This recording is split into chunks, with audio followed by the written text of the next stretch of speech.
দেখতে পাচ্ছি মান্যবর প্রধান অতিথি যেন আস্তে আস্তে খেলোয়াড়দের সাথে পরিচিত হওয়ার জন্য যখন মাঠে অবস্থা।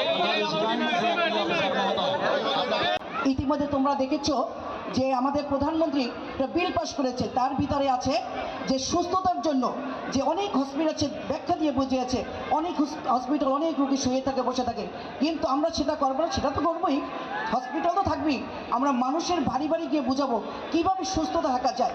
আমি একটা কথা বলতে চাই যে এই জায়গায় আমি বলবো অসুস্থ হয় কেন জানো? পরিচ্ছন্নতার কারণে।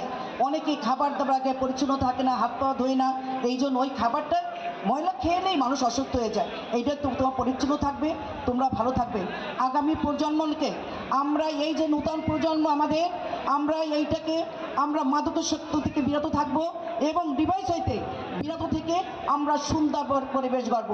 তোমরা ভালো থাকবে, তোমরা সুস্থ থাকবে, তোমাদের জন্য আমার কামনা বাসনা রইল। হয়তো দুইটায় আমি কারোর দলেই যাব না, আমি মাঝখানে। জালুকারি সোনার মানুষ আমার, নলছিরি সোনার মানুষ আমার সবার প্রিয় মানুষ। আমি তোমাদের অনেক ভালোবাসি। আবারও তোমাদের কামনা বাসনা ভালোবাসা তোমরা জয়ী হব। তোমরা এই খেলা থেকে তোমরা একটা পর্যায়ে পৌঁছে দেবে, সেই প্রত্যাশা রেখে আমি আমার বক্তব্য শেষ করছি। আল্লাহ হাফেজ।